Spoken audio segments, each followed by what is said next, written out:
Is your dog chomping on your sneakers while you're busy tuning in? Toss him a Benebone. Made right here in the USA, Benebone chew toys are bursting with slobber-worthy flavors like real bacon. And since dogs don't have thumbs, we made them paw-friendly to get a good chew going. Use discount code DOG30 at Benebone.com for 30% off every bone on the site. That's DOG30 for 30% off everything at Benebone.com. Your tennis shoes will thank you.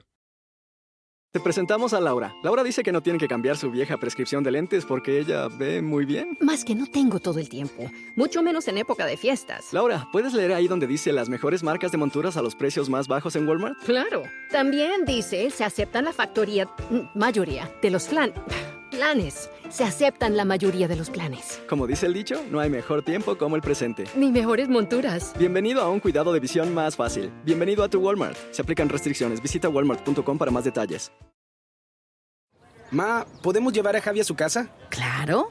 ¿Podemos llevar también a los gemelos, señora Delgado? ¿Y por qué no? ¿Y a Noah, señor Delgado? Seguro. How about Ignacio, Mrs. Delgado? Obvio. Entre más mejor. Pero los botines sucios y los balones de fútbol los ponen atrás. Yeah, no problem. We got it. Vive a lo grande, con asientos para tus hijos y los amigos de tus hijos, en la primera Grand Highlander. Wayfair is ready to make your holiday season even more joyful. Shop all things home for you and everyone on your gift list. With an incredible selection of furniture, decor, and more. All with an amazing value that'll make this holiday season the best one yet. And right now, Wayfair is turning up the savings even more with huge deals and sales. Plus, thousands of items ship fast and free. Head to Wayfair.com or download the Wayfair app in the App Store to shop the latest limited deals so you can deck it all. Look around. You can find cars like these on AutoTrader, like that car right in your tail.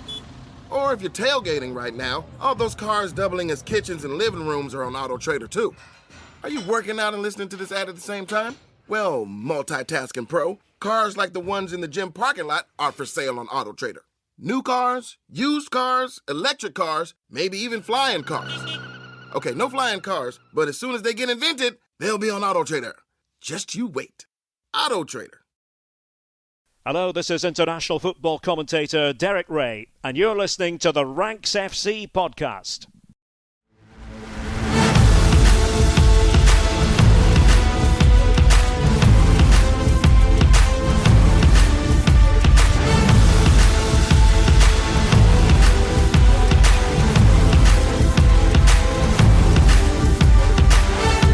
Ranks Squad, and welcome to Ranks FC. It's your favourite football podcast, back for a second episode here on the main feed this week. We are now into preview season, and I wanted to take a look at two of my favourite leagues across the European continent. Two that maybe don't get as much love as some of the bigger names, Portugal and the Netherlands. We're going to take a look today at the Eredivisie and the Primeira Liga, and I've got two really special guests in order to preview these two leagues with me. First up, we'll be talking Portugal with old friend of the pod, Zach Lowy, host of Zach Lowy's European Football Show, co-creator of Breaking the Lines, and one of the most interesting football minds out there. And then in the second part, I'm going to be joined by Michael Statham of the mighty Football Orange. He is a podcaster, writer, everything you can possibly name around Dutch football, and a guest that I've been waiting to have on this podcast for quite some time. So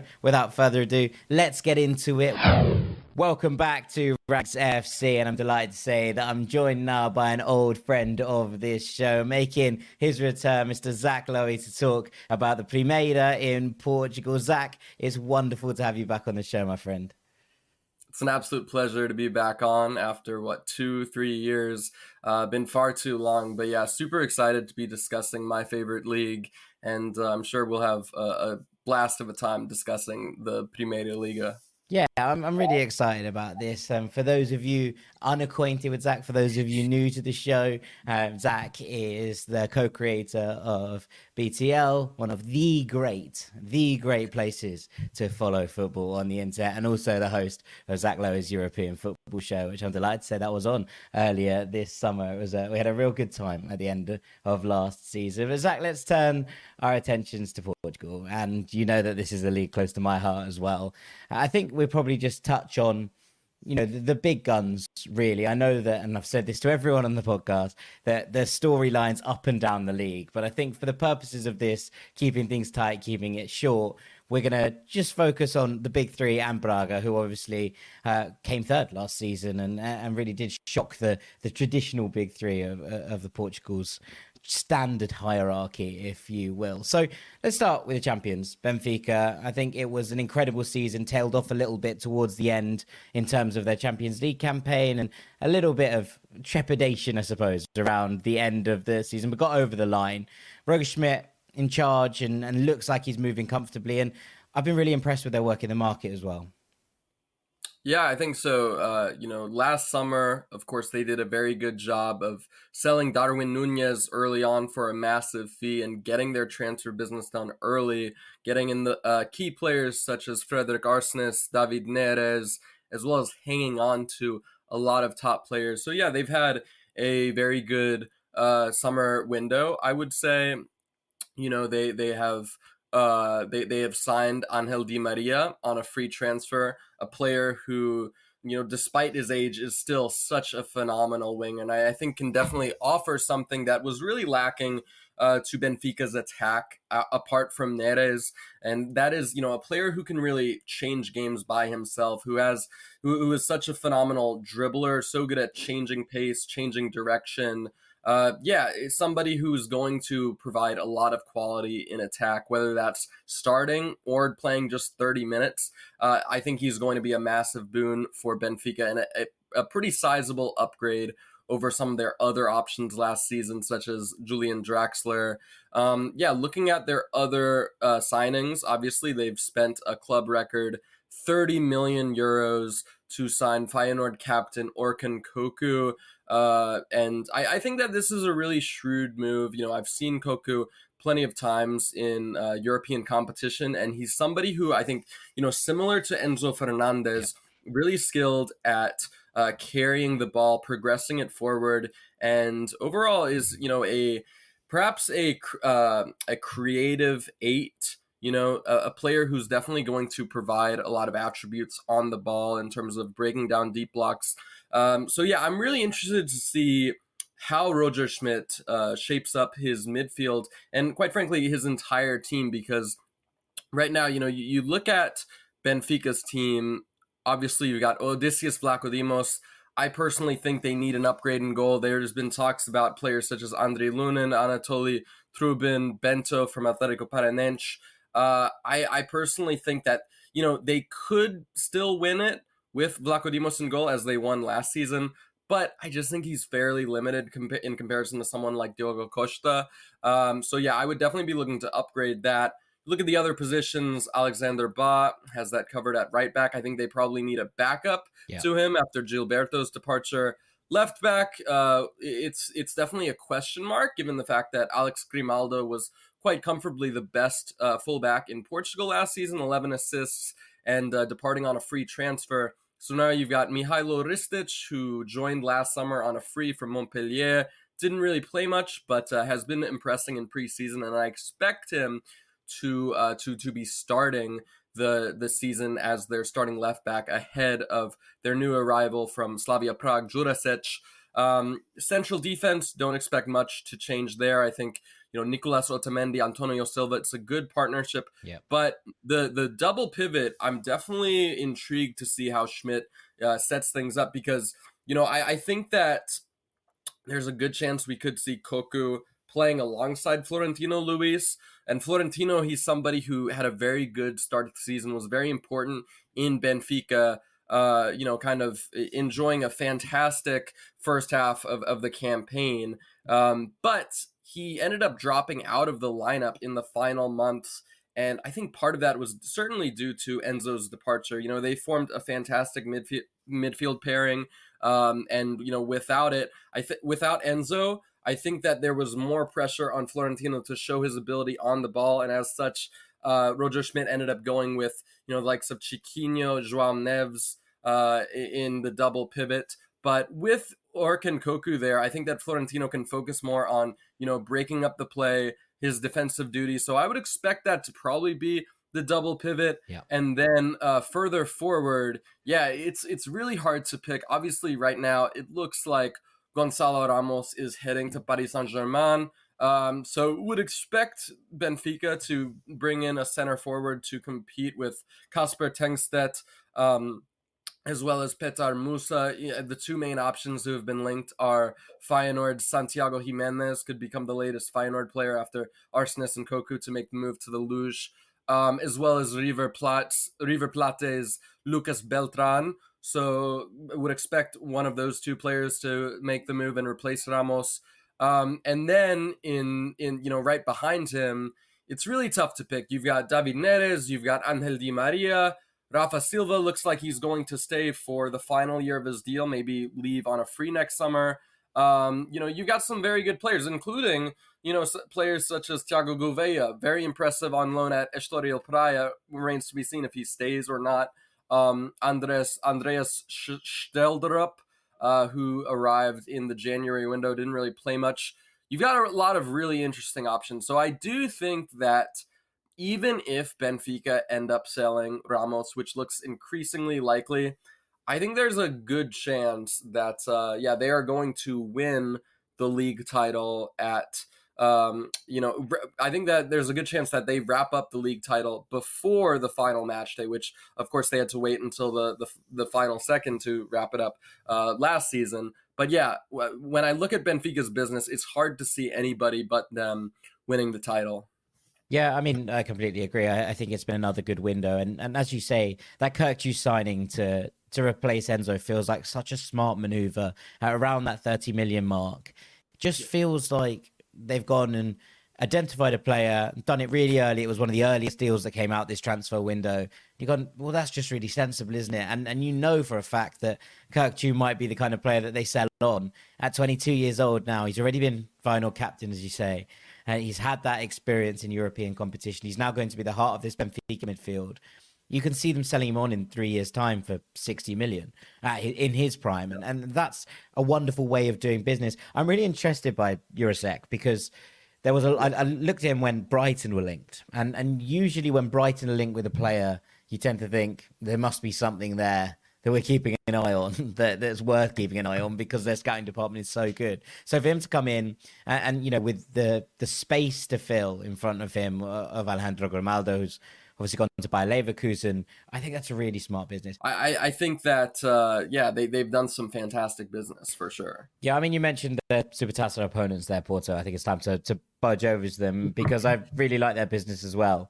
Obviously, quite a lot of what's going on at Porto revolves around people staying. So the questions over Diogo Costa seem to have been answered, and the main suitors in that Diogo Costa race have all turned to other goalkeepers, which I think is probably a good thing from a Porto perspective. But the other thing was whether the likes of Mehdi Taremi would stay, whether the likes of Evan Nielsen would stay. And those questions seem to have not gone away, especially in the case of Taremi, but they've been quietened for now. And Porto have kind of preempted them as well, because not only have they signed Nico Gonzalez to replace Mateus Uribe in the midfield, and I love that deal. I really, really like Nico Gonzalez. But also, I know that you are a massive fan of Fran Navarro. And, when we spoke about Peter Musa moving to Benfica, his season at Boavista, he felt like the best striker in the league outside of the big three. And I think that we've seen this with Fran Navarro as well last year at Gil Vicente. Yeah, 100%. I think that Fran Navarro to Porto, it was in many ways Portuguese football's worst kept secret. There was, talk that Porto had signed that deal in January and allowed him to stay at Gil for the rest of the season. And I think a few weeks after that, Pinto da Costa, the Porto chairman, was asked about Navarro, and he said, "I don't know him." But and then I think Navarro ended up scoring and leading Gil Vicente to a 2-1 win at the Dragao. So yeah, look, Fran Navarro in 2021-22 was just lights out, being just so important, spearheading Gil Vicente to their first ever European qualification.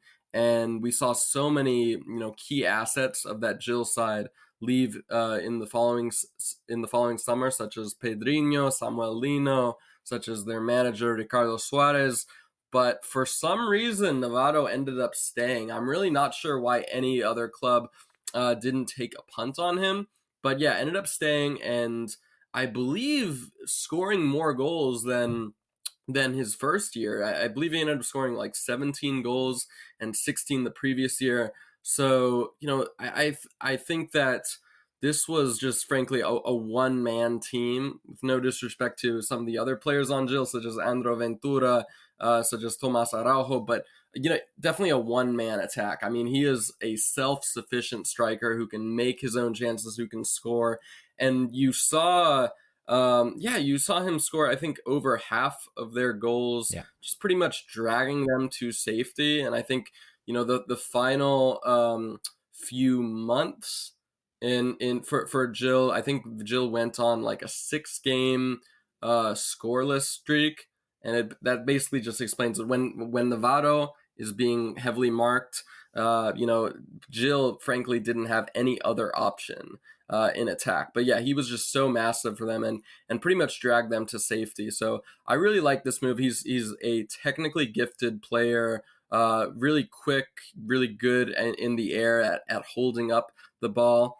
And I'm a bit intrigued to see where he fits in. I think that he definitely has what it takes to be a starter, but Porto are actually kind of a bit congested in attack, I would say. Yeah. I'm a bit surprised that no striker has left so far, because, you've got Mehdi Taremi, obviously the reigning top scorer in Portugal, has a year left on his deal, and just a fantastic striker, but 30 years old, I believe, and maybe 31 actually. And yeah, I'll be honest, I was expecting him to leave this summer, but has stayed put so far. For now. And looking at the other options, Evan Nielsen, I did not expect him to leave, because this was kind of a sophomore slump, if you will. Struggled with injuries, struggled with confidence, didn't really find the back of the net anywhere near as much as he did in their title-winning campaign. You've got Dani Namaso Loader, has done very well with limited minutes, and I expect him to have an important role. You've got Tony Martinez, a very good super sub striker for Porto. So yeah, certainly congested in attack, and I don't know. I can see either Taremi or Martinez leaving in the next few weeks, but there hasn't been a ton of chatter for either of them, which, yeah, I think, going to the central theme of Porto's window, just, I guess, a bit of skepticism and disbelief that they haven't really sold anybody, because, if we go back, if we rewind back 2 years ago, Porto did not sell a single player in the summer of 2021, apart from Danilo Pereira to PSG, which was already arranged. He was already playing for Paris Saint-Germain at that time. And the lack of sales meant that after Porto were relegated to the Europa League, they were forced to sell Luis Diaz for well under his market value in the January window. So I do think that they are running the risk of that if they don't sell a key player. That's just kind of the Portuguese football ecosystem. Yeah. And there have been just so many reports that, Porto are in need of cash. So I still wouldn't be too shocked to see a big name depart the Dragão before the window closes. But yeah, as you mentioned, some very intriguing business. Nico Gonzalez coming off a loan spell at Valencia and heading to Portugal.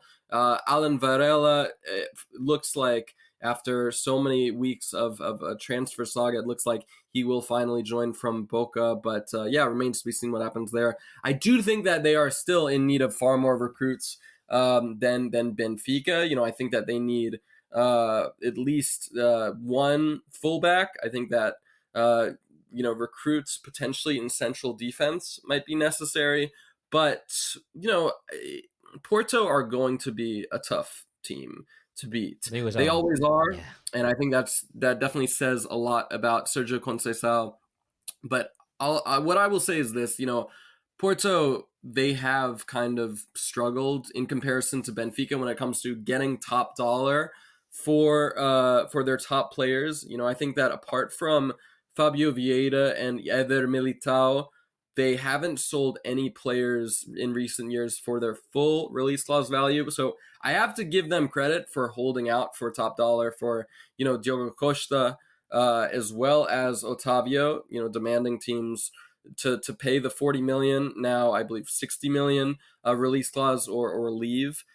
So keeping hold of those two players, Otavio and Costa, two players who really carried them at so many times last season, that's going to be absolutely massive for them to push Benfica for the title. Yeah, it feels that way, doesn't it? And look, I think that Nico is a really interesting player. He was one of the few bright sparks of Valencia last year, as far as I was concerned. And I was surprised that he didn't get an opportunity to step back in and actually be given a shot at the sixth shirt in Barcelona. Now, Oriol Romeu has gone there, so obviously that's kind of a door closed. But I was a little bit surprised that they've let him go. And for sort of this €8.5 million fee that's been touted, I think that's a really smart bit of business. And I think that he brings a lot of steel, but also of a little bit of that silk as well to the midfield. So I'm excited to see him play. I think he wants to be in a 2 there in the middle, but that doesn't seem like it's going to be a problem under Conceição. So yeah, I'm intrigued by that one, and to see how things go. I think they look light still a little bit in the middle of the park. I can't see Romario Barro being the answer, considering he was dropped from that Casapia team towards the end of the season. It just feels like he's one that's just not going to make it to the... And so many of us wanted to, and so many of us who were old Football Manager heads were convinced that he was going to be the next big thing. But it just hasn't quite worked, perhaps, to the level we'd want. Let's move on, though, and let's go to Sporting. They finished 4th last season. It would have been an incredibly disappointing year. And so far, just 2 real arrivals in Gyökeres and Trincao. They've lost a few key elements here. Manuel Ugarte obviously was right at the start of the window in terms of one that left. But it just feels like a lot of players have come out in terms of where they're at, and they haven't filled those gaps particularly at this point. Yeah, look, Sporting, as far as their window goes, it's been decent. I think that Gyökeres is a really interesting pickup. I watched him a bit at Coventry last season, and yeah, I think similar to Navarro, a self-sufficient striker who can score goals, but can also carve out chances for himself and for his teammates. So I do think that he has what it takes to become an upgrade. They should hope so, obviously, spending a club record fee on him, but I think that neglecting the center forward position was the biggest reason why Sporting dropped out of the top 3.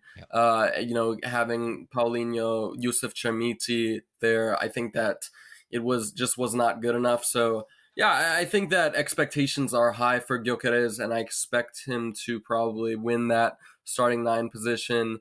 With regards to their other business, Antonio Dan in goal, yeah, it'll be interesting to see what happens there, because I felt that as good as he was in his first 2 years at Sporting, frankly, he just had a lot of errors in goal and showing a lot of signs of his age. So it'll be interesting to see if he can turn that around. Looking at the options in the back 3, I think that there's a lot of reason for excitement there. Jeremiah St. Just, despite struggling with injuries, very talented, quick, and physically imposing defender. Ousmane Diomande, arrived in the January window, did quite well, I would say, and showed signs of becoming a really top-class defender. So I think that he definitely has what it takes to consolidate a starting spot and lock it down there.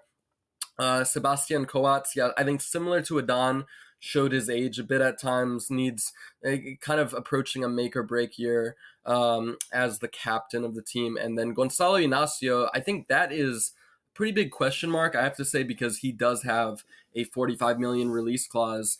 And I'm just surprised that no team has picked up that option. I think had kind of a shaky start, but really grew into himself in the second half of the season, was one of Sporting's better players in terms of transporting the ball, dribbling it forward and playing these progressive line splitting passes. Really interesting center back. So I think that they're fine there in the back 3. With regards to midfield, though, yeah, I definitely think that they are a bit light. Obviously, they They've sold Manuel Ugarte, looks set to sell Sotiris, Alexandropoulos as well.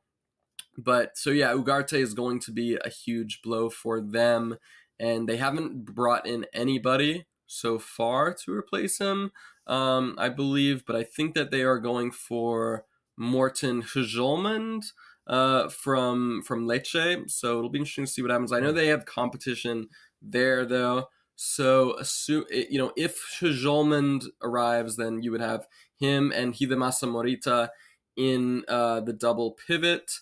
So, that would be certainly an interesting midfield, but I think that they definitely need to bring in somebody to replace Ugarte as well as somebody to replace Pedro Porro, because quite frankly, Ricardo Escaio is not the answer there. They need a younger, attack-minded option.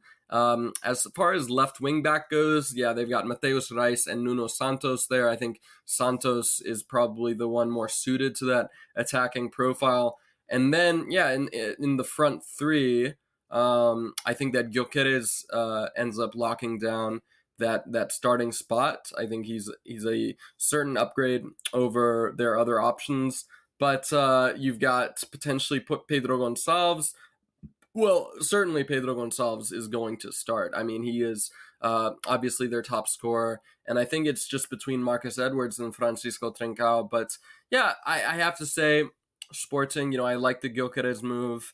I like the potential Hjulmand move, but I don't think it's enough to give them a serious challenge for the title, and that's pretty crazy to say when you think of the fact that, just 2 years ago, they were winning the title. Just 1 year ago, they were pushing Porto up until the penultimate day for the title.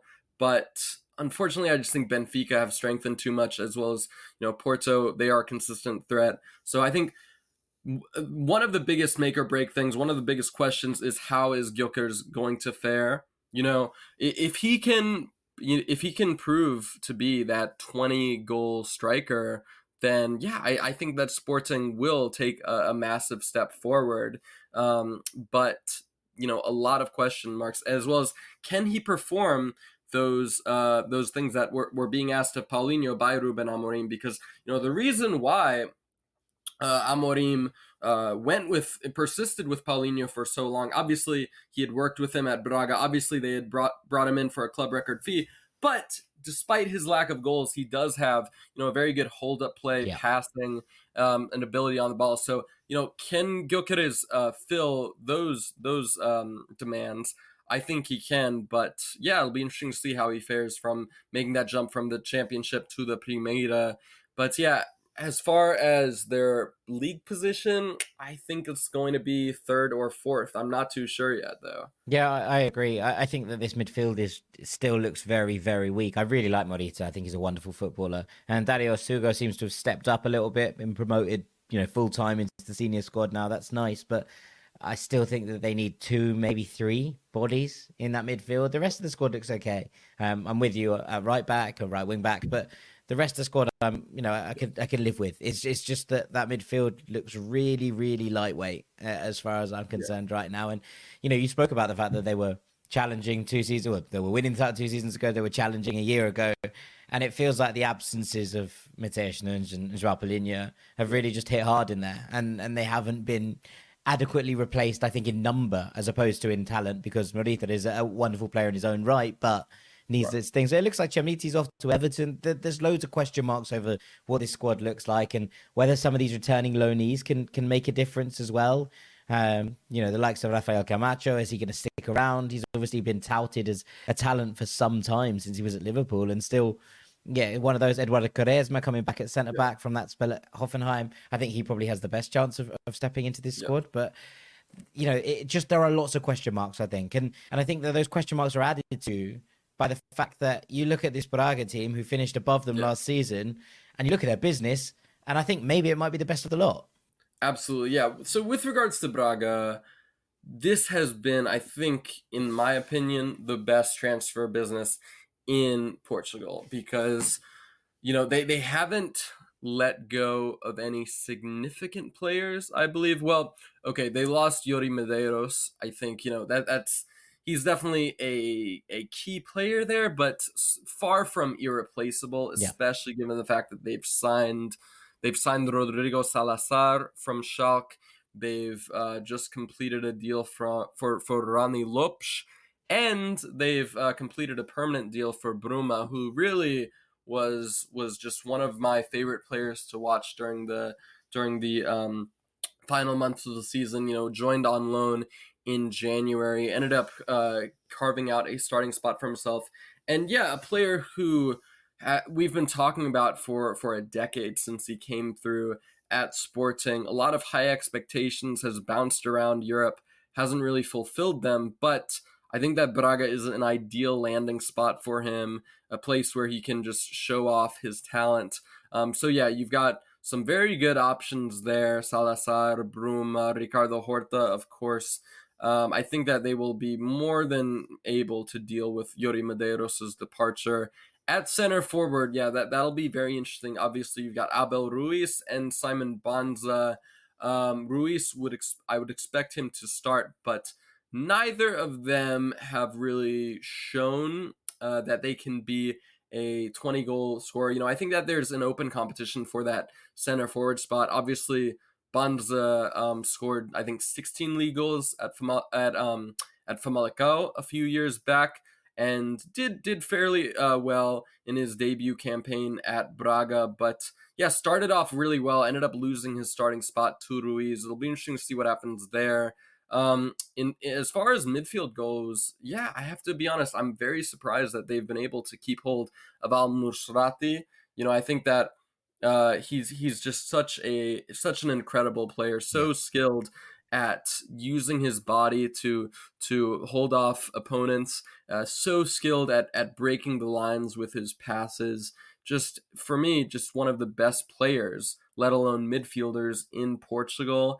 And I'm very surprised that they've been able to keep hold of him so far. So I think that they've also brought in Vitor Carvalho from Gil Vicente, who was very good up-and-coming defensive midfielder in Barcelos last season. I think that's a really shrewd piece of business. And they've also brought cover in, if someone does come in for Al Musrati as well, right? Right, exactly. And I think that there's also a good chance of the two playing together, especially against like a top opponent such as Benfica or Porto. I think that Carvalho is definitely a good profile, very good at winning back the ball, and perhaps a more defensive-minded option than Al Musrati, but it'll be interesting to see what happens there. Obviously, you've also got players such as Andre Horta there, who I think will start for a lot of games, whereas Carvalho will probably be, eased in. They've also signed left back Adrian Marin from Gil Vicente. Marin, he's a Spaniard who had a very good year at Famalicão, I think 2 years back. Then they didn't make the deal permanent. He went to Gil Vicente. Wasn't too impressed with him there, I have to say, but I think the potential is there. But I do think that left back, that's probably a position where I'd be looking to upgrade in the final weeks. They've also got Nuno Sequeira there, as well as Christian Borja. I don't know what's going to happen with them. But I think that getting in a left back, maybe Leonardo Lello from Casapia or Mateus Quaresma from Arauca, there are a lot of interesting options there, but that's definitely a position I'd be looking to upgrade on. As far as other business goes, they've kept hold of Mateus Magalhães, one of the best goalkeepers in Portugal, and Nottingham Forest were trying to sign him, but holding out for top dollar, and would probably expect Forest to turn elsewhere at this point.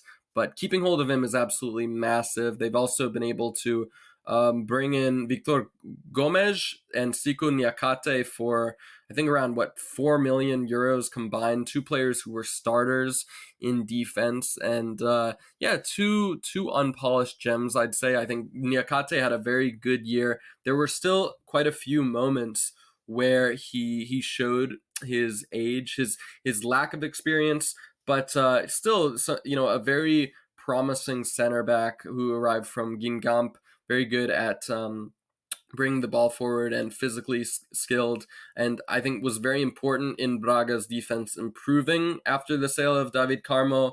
And they've also brought in Jose Fonte, who, of course, is a European champion, a Ligue 1 champion with Lille. Yep. And even at, 40 years of age, I think will still be a very good pickup for them.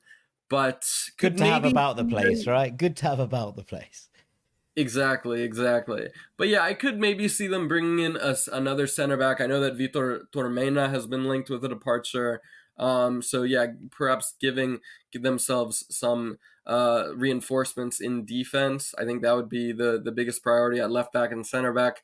But it's been a very good window for Braga, and I think that they definitely have what it takes to thrive under Artur Jorge. And I think that, last season, it goes without saying that was a historic year for Braga, getting to the Taça de Portugal final, finishing third, and remains to be seen if they can get past the qualifying rounds and get to the Champions League group stage for the first time in 11 years. But they showed that they are capable of giving these teams a run for their money. Braga have actually shown that they can be Benfica's bogeyman over the past few years. They've been Benfica's kryptonite. So I think that, look, Artur Jorge has done a very good job this season. I think he's still trying to prove himself as a top manager, though. Can he step up? Yes, absolutely. You love to see it when a new club breaks the traditional hegemony. Right, with that, Zach, I think it's probably time for us to call it a day. But all that's left me to say, thank you so much for joining me. Where can our fans find you? Yeah, thank you so much for having me on. It was an absolute pleasure to be back on Ranks.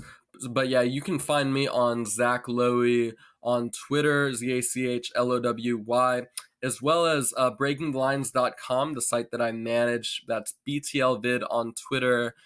We cover a wide range of topics. Got some articles coming up on Bayer Leverkusen's transfer business, Brendan Rodgers' make or break season at Celtic, as well as one new Braga signing in Rodrigo Salazar. So definitely a lot of good stuff to keep an eye on. But you can also find me on Bet Koza on Zach Lowy's European Football Show, my weekly podcast. And I recently had Arauca's English center back Jerome Opoku on the show. So yeah, definitely check out that interview. A man of an incredible amounts of talent. Zach, it's been an absolute pleasure. Thanks so much. It's well hot out there, Rank Squad, and so there's no better time to stay hydrated. Whether that's kicking a ball around with your mates at five-a-side or bopping round your favourite festival, the golden rule is that hydration is key. Whether it's prepping beforehand, in the thick of the action, or recovering afterwards, you can stay hydrated with Liquid IV. Liquid IV hydrates 2 times faster than water alone, with 3 times the electrolytes of traditional sports drinks. I've started using this stuff on Monday nights down at five-a-side, and after all the big weekends that have dotted my summer landscape, and I tell you, it's a joy. You don't keep your skin looking this good by accident. Arriving in convenient little sachets, it's quick and easy to use, and the acai berry flavour gives it that extra summer joy for me. But if that doesn't float your boat, there's 11 other flavours for you to try in your rotation, and if you're looking for the science, well, Liquid IV contains 5 different essential vitamins: B3, B5, B6, B12, and that big old vitamin C hit to boot. On top of that, you're doing your bit for some good causes. Liquid IV believes that access to clean and abundant water is the foundation of a healthier world, and so they partner with leading organisations worldwide for innovative solutions to help communities protect both their water and their futures. To date, Liquid IV has donated over 39 million servings in 50 plus countries around the world. You can get 20% off when you go to liquidiv.com and use the code RANKSFC at checkout. That's 20% off anything you order when you shop Better Hydration today using promo code RANKSFC at liquidiv.com. Well, thank you so much to Zach for all his insights there on the Primeira. And with that, it's time for us to move from Portugal to the Netherlands. Next up, it's Michael Statham of Football Oranje talking to me about all things Dutch football. Welcome back to Ranks FC, and it's time that we head to the Netherlands. So I'm delighted to say that I'm joined by the wonderful Michael Statham from the ever brilliant Football Oranje podcast and website. Michael, thank you so much for coming on Ranks FC. That's a pleasure. A lovely introduction. Thanks. You're very, very welcome. And look, I think that there were some people surprised by what happened in the Eredivisie last season, that Feyenoord's ascent to the top of the table and what it looks like this season. And I think, obviously there are storylines all over every league. And I'm going to say this to everybody on this podcast today. I'm going to say the same introduction, that the stories are never just highlighted at the top of the table. But I think for all intents and purposes, that's the main kind of focus of what we want to get into today. The big three, the RZ Rise, which I loved watching last season, and they're running the Conference League as well. But for you, obviously, was the Feyenoord story a surprise, or is it more a factor of lots of different things coming into place at the right time? I mean, if you're going to win the Eredivisie, you either need a lot of money, which there doesn't seem to be a lot of in the Dutch league, or you need a lot of things to come together really well. Playing squads, coaches, and the people that oversee the club. That happened for a long time with Ajax for a number of years. But because of the sort of fallout of all of what they built up really nicely, Feyenoord has taken advantage of it. And you're talking about a team that have now got what Ajax kind of had. They've got a bit more money. They've got Arne Slot as their manager, who's just as, in my opinion, just as high potential as Erik ten Hag as a manager. Arne Slot is turned down Spurs this summer, and I think that he'll be making waves in the future in a big league. But also the playing squad. It's a team that has also stayed together this summer. For the coming season, only one major loss, and that was Orkun Kökçü. So they are looking really, really strong again. And there's another story, I think, coming from them. If they can do something in the Champions League, even if that's just winning one or two big games, really, it's not as if they're going to, go and make the latter stages of it. But I think they'll have another good year. When you're talking about this final thing, and look, Orkun Kökçü is the only big loss. Obviously, Danilo's left as well. He's gone to Rangers. And when you're kind of discussing all the different bits around it, I'm intrigued as your thoughts of, one, how you replace a player of Kökçü's caliber. And I think that we can talk about him in these league now because he's gone to, he's obviously been brilliant for years. He was captain at such a young age at Feyenoord. But generally, he's gone in now to replace Enzo Fernandez, who's the Premier League's most expensive ever signing. Chelsea brought, obviously, from Benfica last time. He's gone in there to fill that gap. And I think, for one, he's more than capable of doing so. He's that kind of player and has had the technical ability and the kind of pressure on his shoulders to thrive at pretty much any level I think you threw him into. But one, how do you replace him? And two, with the signings they've made, what does it look like in terms of their attacking potential this year? Because obviously it looks like they're going to hold on to Jimenez. And the fact that Danilo has left now does make it feel like he is the basket in which they're putting their eggs. Yeah, they needed some work, though, I think, in attacking positions. So they've already made a step towards that. At the time we're recording now, they've signed Calvin Stengs, who had a great time with RZ Alkmaar, not a great time with France, admittedly. But they've added him. They've added, I don't know how to say his name, actually. I've not said by commentator yet, but Minte, who's gone to Newcastle but has been loaned out to Feyenoord. Yeah. He seems quite a pacey option they could have. Because actually on the right wing and the left wing, whilst they had goals, assists, they can do better than what they had. The likes of Dilrosun, who's a good player, but not one of the top Eredivisie wingers, you could say. So they're going to be adding, I know, another couple of players. There could be someone coming in from Dinamo Zagreb. There could be someone coming from Belgium to add to that. And I think that will make them a step apart from the rest in the Eredivisie if they can get the two extra attacking players in. In terms of replacing Kökçü, Ramazuki's come in, who was a pass for SC Twente last season. The only thing that Zaruki's missing was goals to his game because he had most of the things. He's a really strong midfielder and a lot of similarities to Orkun Kökçü, quite calm under pressure, good passer, quite all action in midfield, apart from the sort of final third, I guess you could say. I think that they've signed Van der Belt as well from PEC Zwolle, a young player. I think Feyenoord are set.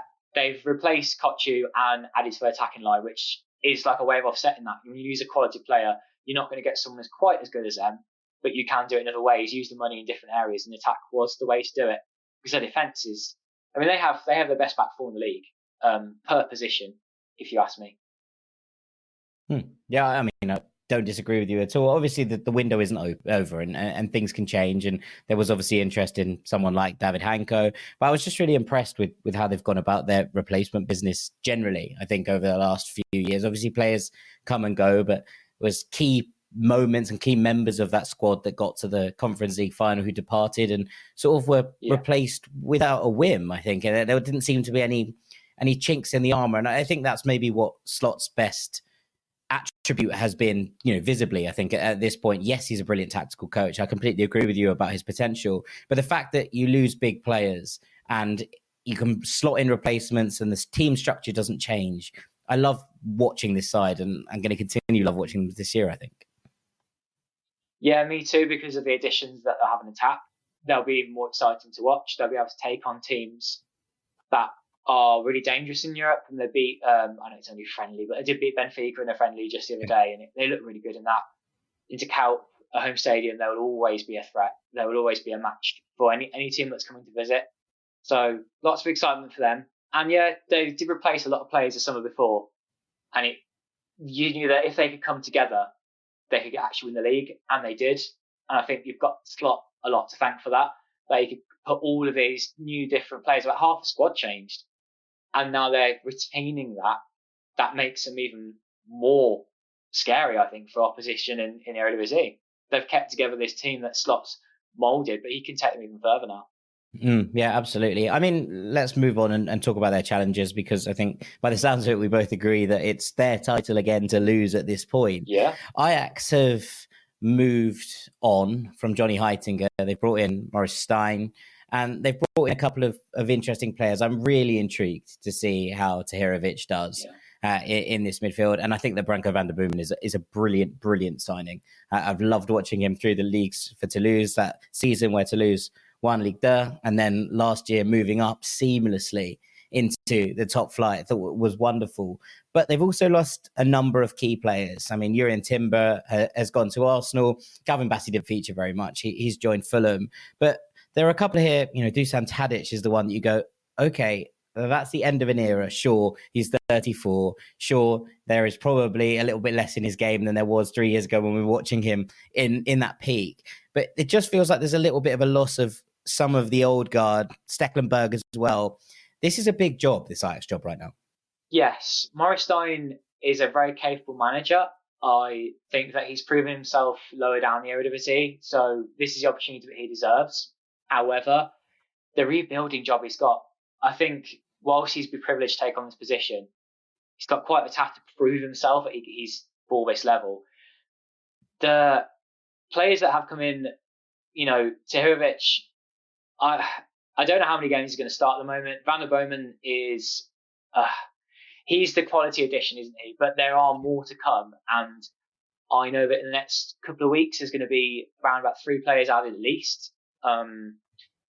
But yes, the quality that's gone. I mean, Dusan Tadic, he left. And I can almost quote him as what he said almost. He said he wants to leave because he wasn't struck on the quality of the players that are around him now, and this isn't the reason he joined Ajax.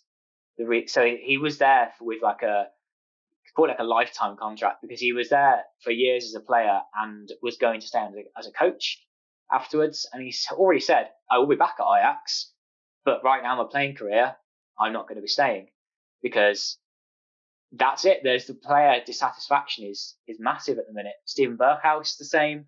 He's not happy. The goalkeeper, really, he joined in January and has said since, well, will there be more players signing, because I didn't come here to play with the players that you've currently got. I wanted to play with this player. I mean, Berghuis himself listed all the players that used to play for Ajax, De Jong and Ziyech and all that. And he said, this is the reason why I joined, not for now. So the players are happy. Stein is frustrated with the transfer market. The director, Mittelentat, he is trying to pull some strings, but he's got a big job to do. It's like the fallout of what has been going so well in the past for Ajax. You could be talking about Hakim Ziyech coming back, by the way. There's strong rumours that this could happen, but it's all a bit unknown. And even if they do sign a couple of quality players, they've got a long way to bridge the gap to Feyenoord now, because they've lost, like you said, Tadic, Timber, 2 quite prolific players. I don't know if they're quite going to get the same quality. They've got no sort of senior centre backs, you could say, at the moment. They've got Gerald Harte as a 17-year-old who could be their strongest defender at the moment. They've got a couple of signings that flopped in the past couple of years as well that are still around. I don't see how they're going to suddenly refine that quality they had. Yeah, tough times there at Ajax. And I think finishing top 3 at the moment would be decent, because I think that RZ and Twente, who are always breathing down the neck for top 3, I think I've got a better playing squad than Ajax at the moment.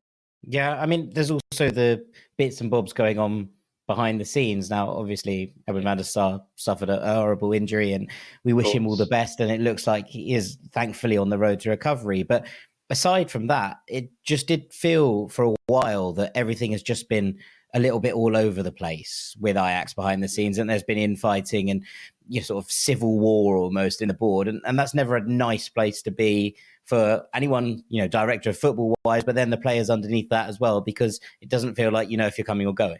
Yeah, and it all started a little while ago when players did start to leave, and you're thinking, well, they're replacing with this. And last summer there was a poor appointment of new managers after Ten Hag. Poor mismanagement for me. Klaas-Jan Huntelaar, he was meant to be helping pull the strings and things as well, and he's done very little, in my opinion. So they're a club that are going to have a transition season without them wanting to have a transition season. They don't want to be in this position. They know that, of course, the Eredivisie, it's the 6th best league in Europe now. I know the podcast is going to be covering some other leagues as well. But the Eredivisie could be in the top 5 leagues in Europe soon by the end of the season. It could be back to Elite Frog Liga. And Ajax know that second place can give them a Champions League spot. They should be gunning at least for second. And some quality additions could get them there. But I suppose if they spend the money and they don't hit that, they don't get first or second this season, could be quite ugly. Yeah, definitely. I mean, look, it feels like both of Ajax and PSV have sort of rung the changes in order to try and immediately bridge the gap that was built last season. And that's always a risky move. But there's been all change at PSV as well, which is an interesting one in terms of just how it looks. And obviously, Van Nistelrooy announced that he was leaving at the end of the season. Peter Bosz has come in.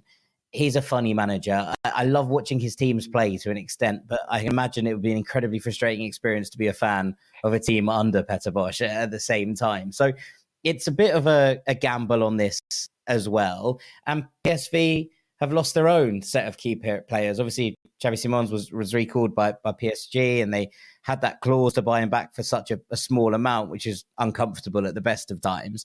But also, Eric Gutierrez headed back to Mexico. Philip Max has gone. Timo Baumgartel's gone. Jared Branthwaite's loan has ended. Fabio Silva's loan has ended. Torgan Hazard didn't set the place on fire, admittedly, but his loan has ended. And it feels like there's a lot going on here in terms of exits. I think that PSV have actually bought really well in their 2 signings. I really like the fact that they've brought Noah Lang back to the Netherlands, and also Ricardo Pepi. I think after his show at Ghent again last year, felt like a natural player to bring in for one of the big 3. So I think they're both good signings, but I am still wary of how light this squad looks. Yes, I do agree with you.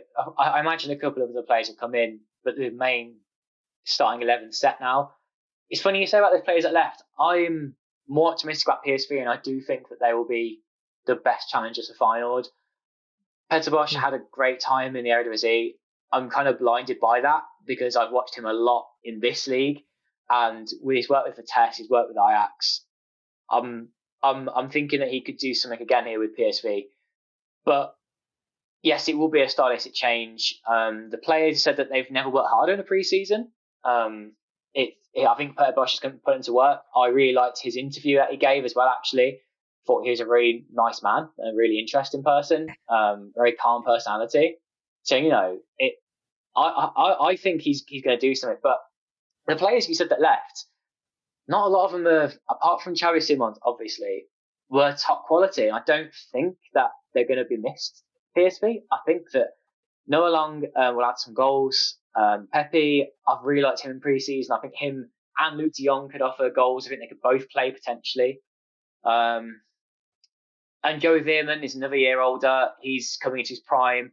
You've got Olivier Bescagli coming back from injury, the centre-back. He's going to be like a new signing because when he went, that was a massive loss at the time about a year ago, and he's not really come back to full fitness until now. I think he could be a good addition to a defence that is otherwise fairly mediocre, but I think that he will help.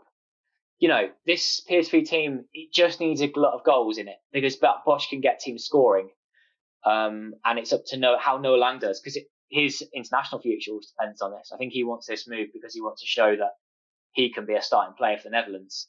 Yeah, absolutely. I mean, look, the other thing is the emergence of Johan Bakayoko, who's, I think, on his day, one of the most exciting players to watch in maybe world football, let alone European football. But his emergence last season, after Hakpo and Madueke obviously left in January, was something to behold. And it's really exciting, and it must be a really exciting time for him.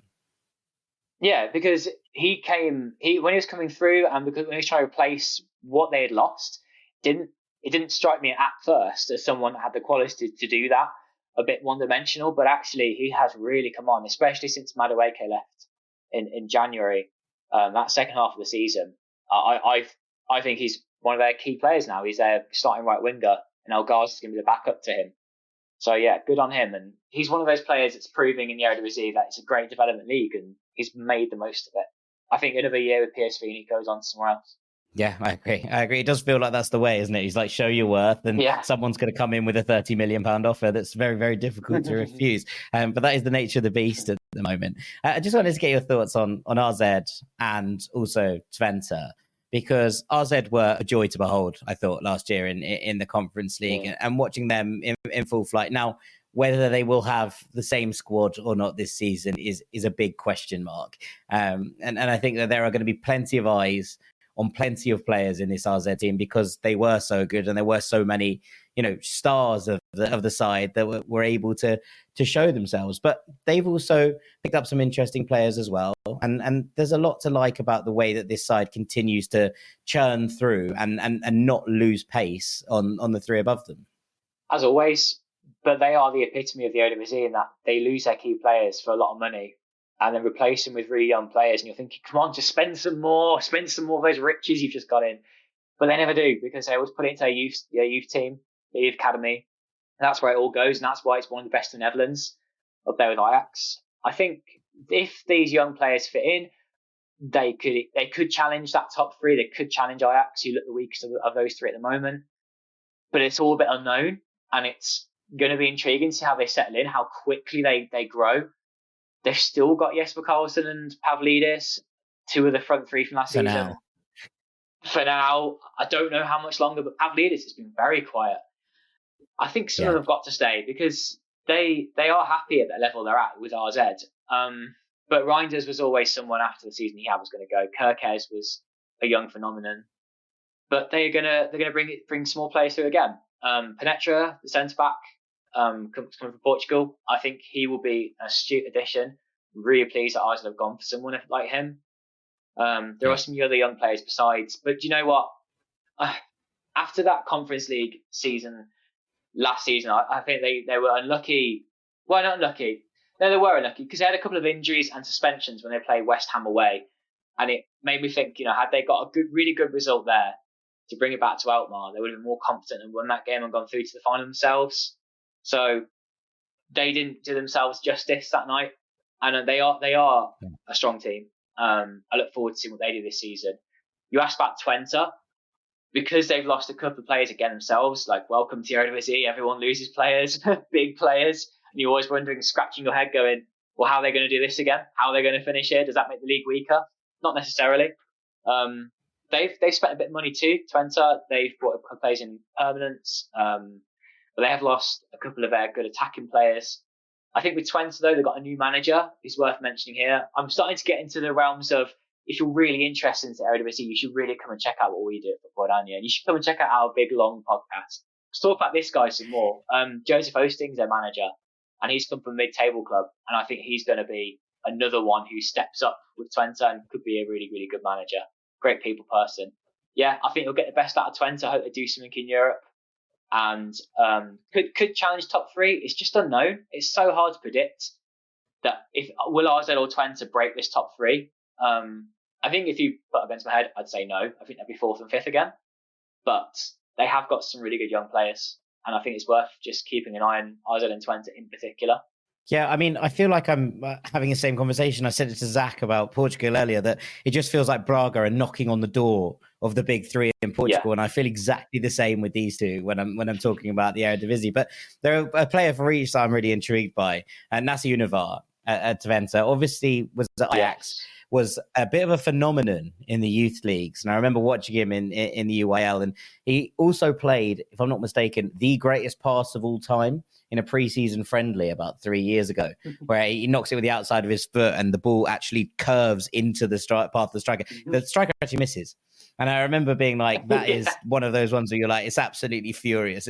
It would have gone down as the greatest assist of all time until it was actually spurned. But I'm really excited to see him actually get a shot at trying to break the Eredivisie, because it just felt like he wasn't getting that at Ajax. And I think when you go back to RZ, the player that they've brought in, obviously, to replace Rangers looks like Thiago Dantas, who was brilliant for Portugal, I thought, and probably Portugal's best player in the under-21 Euros this summer. He went on loan last summer from Benfica to Bayern Munich, didn't make enough of an impression for them to sign him permanently, has now gone on loan to RZ.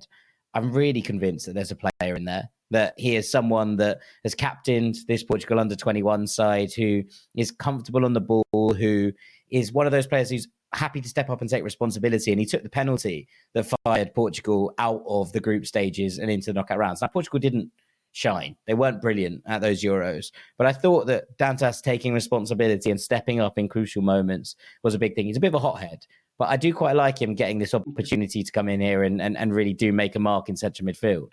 And it's good scouting from RZ, because that would have been them searching more widely than what they might usually look at. You know, they're always looking within the Netherlands or Scandinavia, but they've put their net a bit wider here to get a couple of good Portuguese players. And they're going to be quality, aren't they? They're going to add a lot to the team. They're going to get straight into that first 11, I think. Absolutely. Well, Michael, thank you so much for hopping on Ranks FC today. Do you want to tell the listeners where they can find you and that deeper dive season preview for the Eredivisie? So I'm Michael Statham, and I write for Football Oranje, which is Dutch football in English language, football and then orange, but replace the G with a day. We do loads of Eredivisie stuff, Dutch national team stuff as well.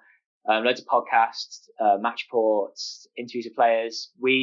Are going to do a massive hour and a half sort of full length deep dive into every single team in the Eredivisie. We'll talk about all the players that have kind of come in, managers, and just the stories low down the league as well. So yeah, come and find us and check it out. Absolutely. Well, Michael, thank you so much for coming on. It's been a real pleasure chatting Eredivisie with you, and we'll see you very shortly. Thank you.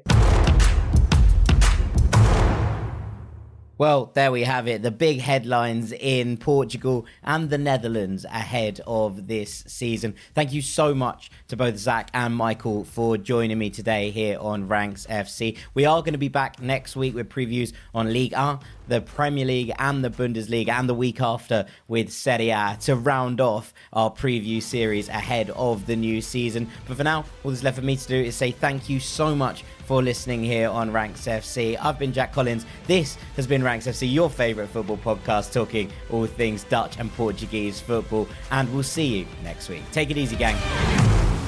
Peace.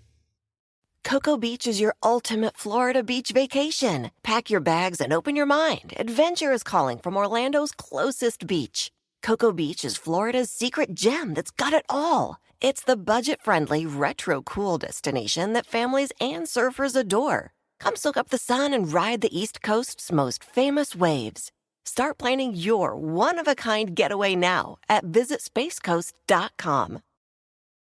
GNC has the weight loss solutions you've been looking for, with no prescriptions, no sky-high costs, and no hassle. Hunger-satisfying, high-protein Total Lean Shake 25 can help you feel fuller longer. And SlimVance XP is clinically shown to help you shed pounds fast. See results in just 2 weeks. Try one or try them together. Start your weight loss journey today by visiting your local GNC. Or just pick up your phone and go to gnc.com. We're here to help you lose weight. These statements have not been evaluated by the Food and Drug Administration. This product is not intended to diagnose, treat, cure, or prevent any disease.